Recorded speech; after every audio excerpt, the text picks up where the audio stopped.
grabe talaga nangyayari ngayon sa abot kamay na pangarap na kung saan pinakita na nga ang episode para bukas. O ito nga yung teaser. Yes guys. Dito nga talagang matindi na yung hostage taking dito nga sa kulungan na kung saan nandun pa nga sila Annalyn, sina RJ at ito nga si Lynette at nandun pa rin sila Madam Lotus na talagang di nila pinapakawalan nga itong mga tanyag, no? O yung may mga apelidong tanyag kahit sila Moira nandito pa rin at makikita mo na actually nabalita na nga to sa buong Pilipinas at kahit nga ito nga si Chang Susan, no, talaga nag-aalala siya kaya nga sinabihan niya o tinawagan nga niya itong si Carlos. Ngunit ang sumagot naman dito sa telepono ni Carlos is ito nga si Irene. Yes guys, no, nagulat nga itong si Lola Susan o Chang Susan bakit si Irene ang sumagot. At ito naman masyadong makulit tong si Irene at sinabi nga niya na pasensya ka na, medyo busy lang itong si Carlos. And then nagulat si Chang Susan, sabi niya, ha? Anong busy? Anong emergency? Yes guys, talagang tataka itong si Chang Susan. Sinasabi nga niya, ibalik mo o bigay mo yung phone doon niya kay Carlos para siya yung kausapin ko.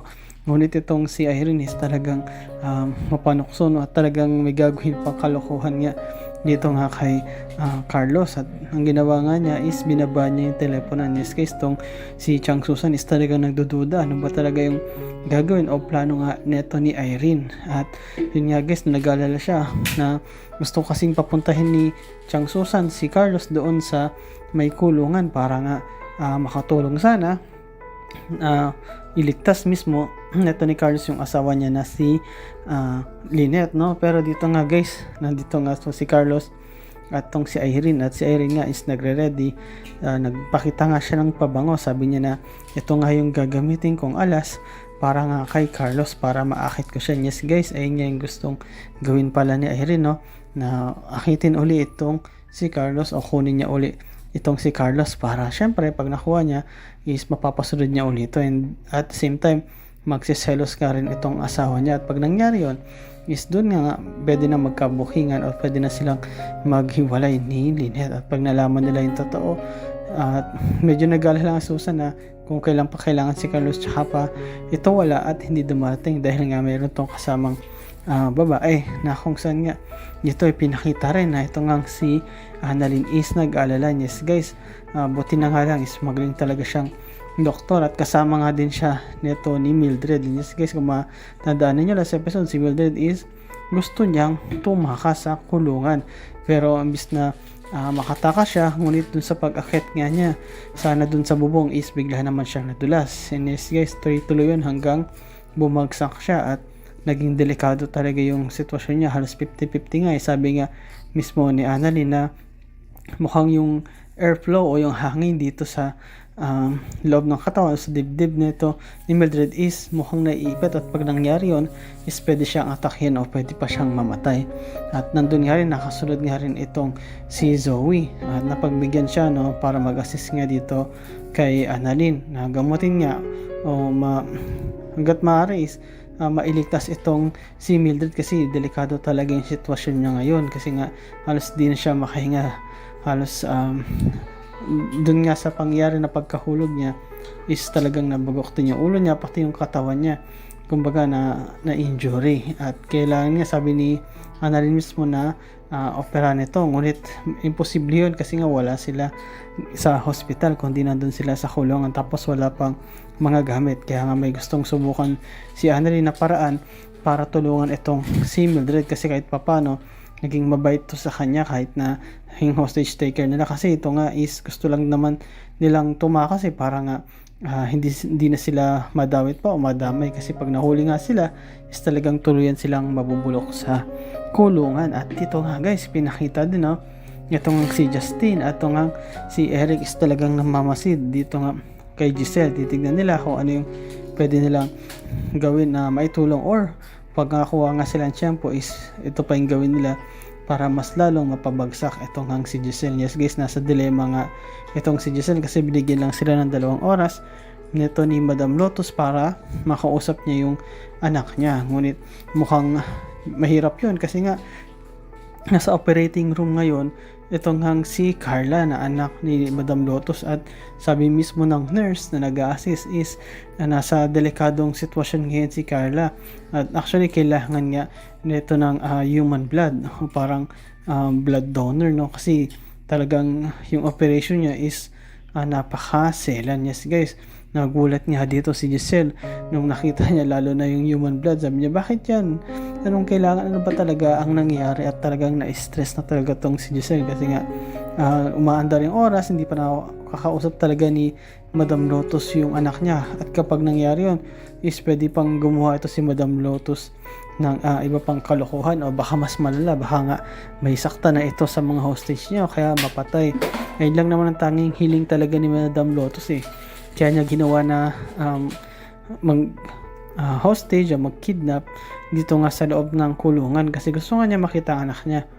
At actually hindi lang gusto rin niyang makausap kasi nga alam niya na may sakit ito, at alam din niya na pwede itong maoperahan anytime, at gusto niya rin talaga na makahingi ng tawad sa anak niya dahil nga sa nagawa niya noon nung pagpatay niya sa asawa niya o sa tatay mismo ni Carla.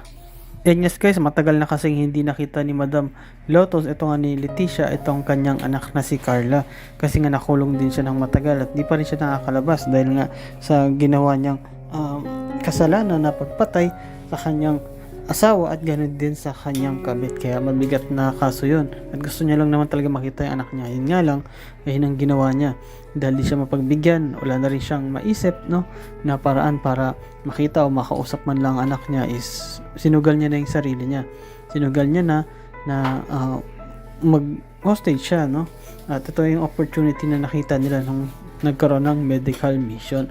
Yes guys, dito nga pinakita na nagalit si Madam Lotus. Bakit? Kasi nga laman na nga niya yung patungkol dito kay Mildred o yung nangyari. Sabi nga niya o tinatanong nga niya na bakit nahulog si Mildred doon sa may hagdan? Bakit? Ano bang ginagawa niya doon? At bakit? Tatakas ba siya? At yung mga kasama ni Mildred is hindi makasagot. Kasi nga nahiya sila, at the same time natatakot kay Madam Lotus na baka saktan sila.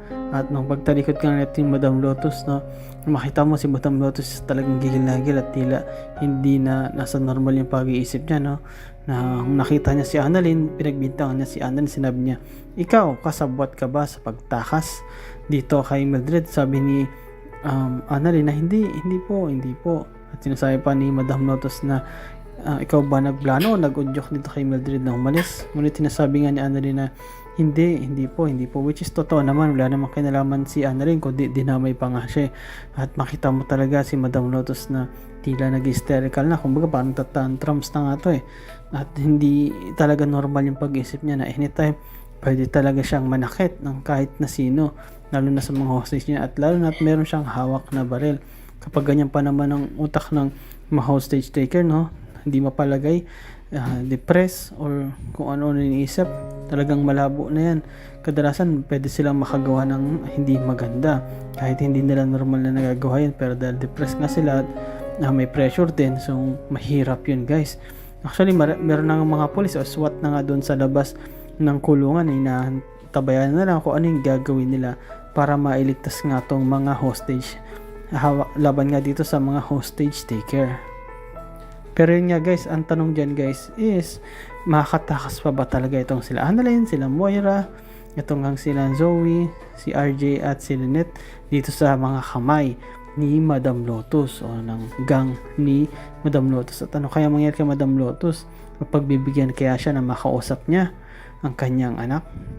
Makakalabas ba itong si Madam Lotus sa bahay niya? Ano kayang gagawin ni Giselle para makausap mismo ni Madam Lotus itong anak niya na si Carla kahit na inooperahan ito? At kapag hindi kasi niya nagawa yun, pwedeng may mamatay doon nga sa mga kamag-anak niya na tanyag. At kung sakali is talagang ang masisisi dito ay itong hang si Giselle, kagaya nga sabi ni Madam Lotus na kapag may napahamak sa inyo o namatay, wala kang ibang sisisihin kundi si Giselle sapagkat hindi niya ako binigyan o pinagbigyan sa kahilingan ko.